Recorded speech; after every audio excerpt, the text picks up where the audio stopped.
www.potonapoto.com www.potonapoto.com.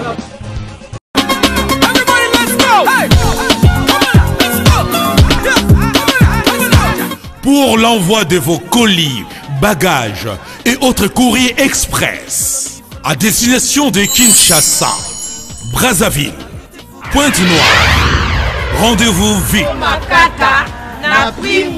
Biso toali Inter-Express Business. Tout le monde na bateau pe na avion.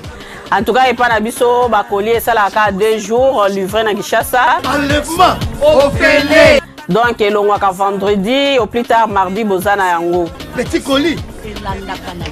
Grand colis. Le transitaire de référence.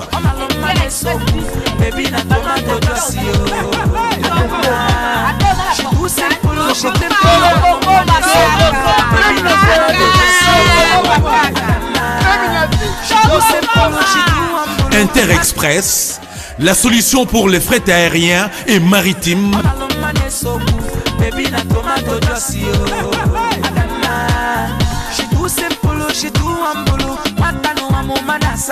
Attends, la province Nini.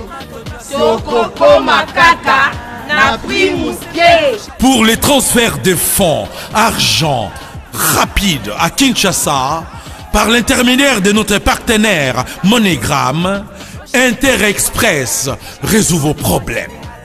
Au côté de Mbongonayo, Nato Mouké. Inter-Express, comme ça. Inter-Express à Paris.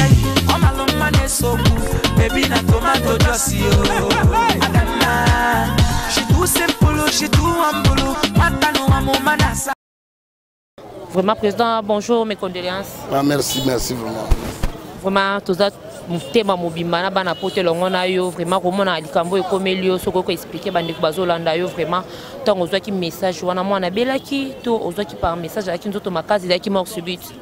Non, mwana bela ina été azaki ma maladie azaki justement moi pota mona lokolo mais azaki pa banoko na bango ah na ngiringiri po azaka parfois yaka tamsusu moi un mois za na côté ya maman moi un peu pexéate parce que moi naza batumi balé malgré maman bango akufa la personne mais moi nazaki pas na biso mon bokolié bani na comme na 31 ans pour lobby na butunda ko kisaki vraiment 32 ans na kati ya cercueil lobby na butunda ki anniversaire na ye saki lobby donc na monika ka babenga mercredi au moins na la ki ala mukité en tout cas vraiment aza moi na ngali bosso ya vie ngai mais et choka kinga vraiment au saranate so doza bato ba tension ko kufa tanga mona koli ndenge wana fallait bangonde mutu bako kundaka biso ko kunda susu bana isalinga bina pasi aza ya baleki belé na sima moni baleki na ende baleli belé vraiment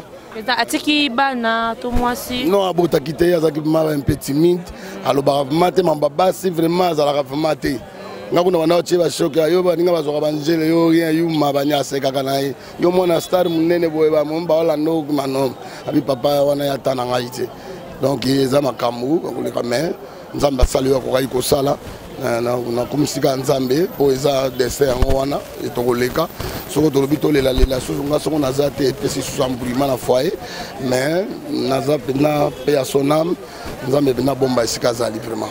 Comment on a bandé le cambo comme comment on a attitude ya baninga ba comédien misusu ndenge ni balandi na matanga vraiment de le début jusqu'à présent kokolo moi ni loba pona bango ouais ba to biso déjà ba comédien to zaka bomoko to zaka pena bomoko donc ya ko sakana to ya kufeza mwana ka ngai te ya bango nyonso tout et puis na baleki belé omoni bato belé balandi parce que ya baleki ngaza ya baleki petit frère bakulutu balinganga mingi parce que na yebi ko vivre na bato et puis balobi lobi petit na nga tanti Linda on a bimisi sika alobi losako babi batela monoko na eliaka fufu donc babi loba lobate ko tia songi songi te pour na biso toza moko mona na bango nde mutakufi petit frère na bango mona na bango mutakufi yango toza kala bomoko na biso et puis na pesika merci na baninga bazana poto ba soutenir nga vraiment dans les loin dans petit nanga José de Londres merci vraiment merci vraiment na geste et puis Ansiluzolo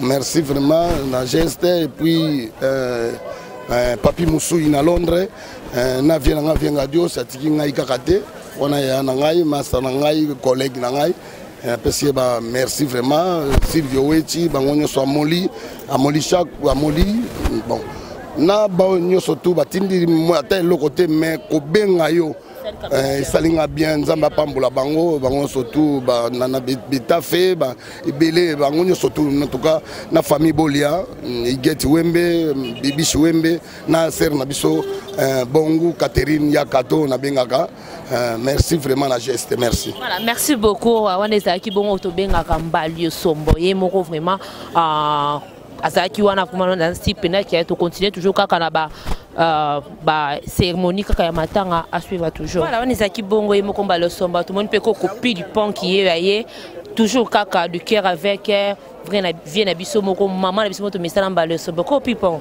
bonjour na monyo santé déjà ça va ouais qui mezali nzamba osonga mes condoléances pour baza mwana ya ba comédien nyo se baptiste nyo vraiment passe na motema. Comment la présence no a vraiment ba biso maman mbalo somba kufeli mwana na liboso sala ki ondenge nini bon na oki pasi makasi ba ba histoire biso tozali bano toza formé pamba le sombo c'est-à-dire o ya kufi so to bindenge biso to mesana classé na famille azal ko aleke pananga o ba le sombo za papa e pananga donc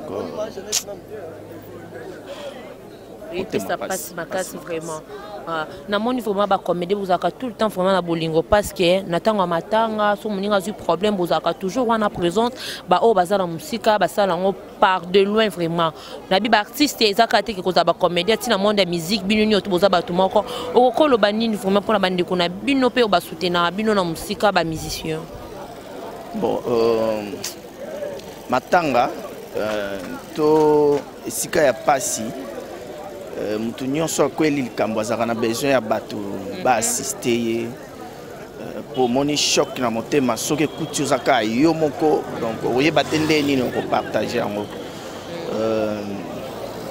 bon na regrettement moke bandeko na biso ba musicien so tali musicien so akufi au mona biso tozaka biso nyonso belé vraiment mais au mona na matanga na biso bazalaka moins ba raison wana ba raison wana bango mo bozala mieux placé pour ko expliquer yango bon nga na part nga na oyeba te po biso to tiaka présence quel que soit musicien ya mokili to ya nzamba kufi lokola za artiste ndé bon ba mesana ko kabola au monde tout le temps au monde ba comédien tout ça wana biso yo sommet kande no bi bango mo baza mieux placé pour merci beaucoup pour Pilponka toujours continuer toujours kaka na ba interview na biso pourquoi pas to continuer ba lobi likambo zo kaka mutu vraiment o lelo ezo ça la passe ming vraiment na motema à suivre toujours voilà tous ce qu'on a président Mar bonjour mes condoléances condoléances za nga été za ya président artiste moi na ba comédien za moi na bino ah oui OK merci pareillement na moni bozo kinde ko no batombolité vraiment te toza pena day mususu batombo déjà to ke day mususu ndeko mususu pa kufela ki Coco et tozo assister actrice à groupe Simba to ke mbango to assister pe yo biga natanga pasi nde bakabola na baninga. OK merci beaucoup merci ma belle bonjour on a la présence à Bellevue kuna na kati zolanga Bellevue na tinga ki pena moi trop makasi. OK bye me connaissent toujours hein.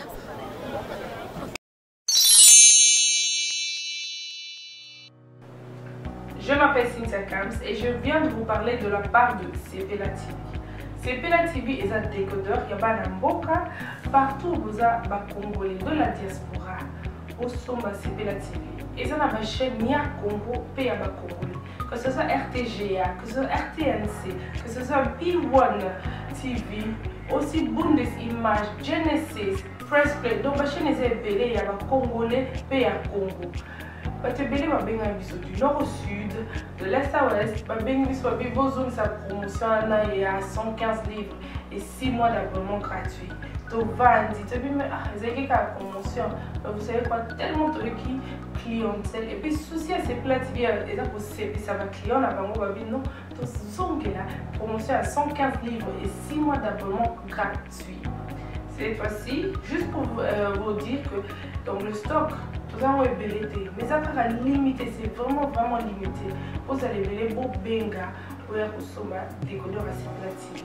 Ba maman et ce qu'on a vu nos pays pour filmer ça sort en ligne là en français et en anglais ba film Nigeria il y a ba congolais ba africain vraiment comme ça ba papa to kanisi binope to télébino ba chaîne ya sport na kati donc football 24 heures sur 24.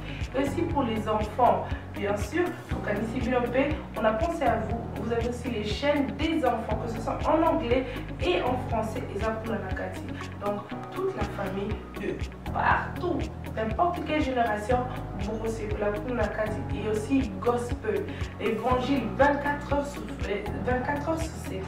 On va la miniter, beaucoup ça peut miniter, mais contactez-nous dès aujourd'hui, dès maintenant. Quand on est besoin de vous avez un numéro, vous de la biso, va coordonner la bino et puis biso peut être de la bino, c'est la TV. Donc qu'est-ce qu'on fait? Acheter c'est la TV. Voilà, tout ça en la présence il y a Kanto. Bonjour Kanto. Ouais, bonjour. Ah, mes condoléances parce qu'ils allaient comme papa comédien. Ouais, merci beaucoup. Comment la présence nous a mon le papa maman Mbalosumbo et puis famille biologique qui Mbalosumbo. Ouais, Liwe Zalara a pas fille. Des à reperdre grand garçon bongo âgé de 31 ans. Donc ça fait mal quoi. Donc on peut savoir à Queen Mada. Vena biso Mbalosumbo ba courage et belé et puis ba force et toujours partager douleur au naie ndenge bande comme soupe na ndenge bande comme soupe na ba poto moni ba jogo foule ouais toujours ba trésor loi ba room tout monde na mons on va comprendre va participer donc to koufeli bena donc petit na biso donc moi na pena ya Queen Mada. Et puis Gina Mianda, femme complète, na Bobini pe. Tu belle côté ma camarade Véronique Wasanga la plus belle femme. Toké tomoni vient na biso samouraï manza ou les grands sans père. On comprend mani to Mikolai. Tout ça pena Bob Zatara pena dans délégation outi ba côté nord. Bob Zatara il me wan direct à yeka pona matanga puis to bosani pété Chantal Kitou. Abi restaurant Rome beauté fatale donc Otali moi sokumbisi nzambe mais ba courage ka pas vient na biso donc eza nzela na biso tout mais ça fait mal moi na 31 ans donc voilà merci beaucoup en tout cas ba mes condoléances pour quand vous na poto babi je sais qui toko pembe le pena vie moi na poto tongo atika ka ba José de Londres pe na beau sanité pas à senga ça qui ba condoléances pas to monitala yo donc ba duche ka panga vraiment. Baza tellement vraiment belé toujours continuer. Voilà babi fils ya vina biso Freddy Mbalosumbo pe yo. Bonjour ya. Bonjour. Yo za kantier.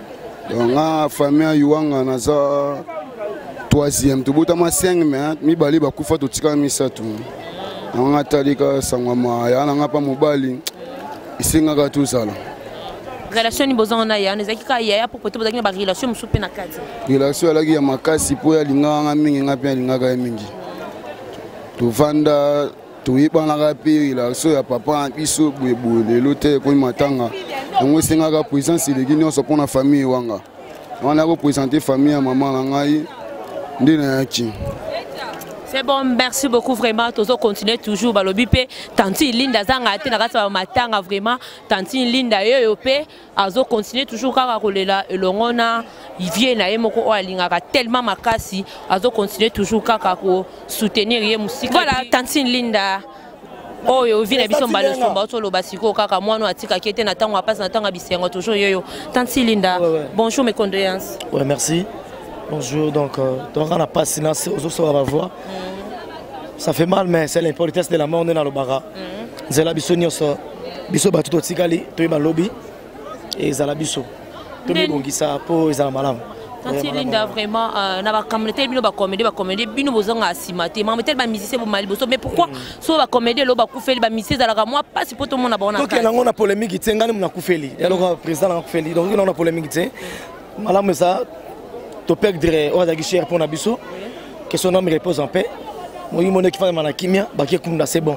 Merci beaucoup. La famille biologique, après famille biologique, mes sincères condoléances à la famille, la présidente de Balosombo, ainsi que la famille Mobimba.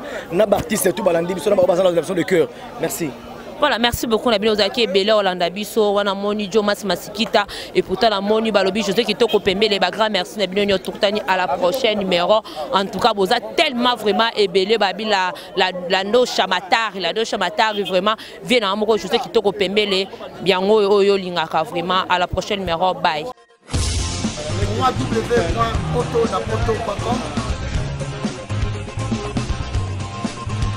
www.potonapoto.com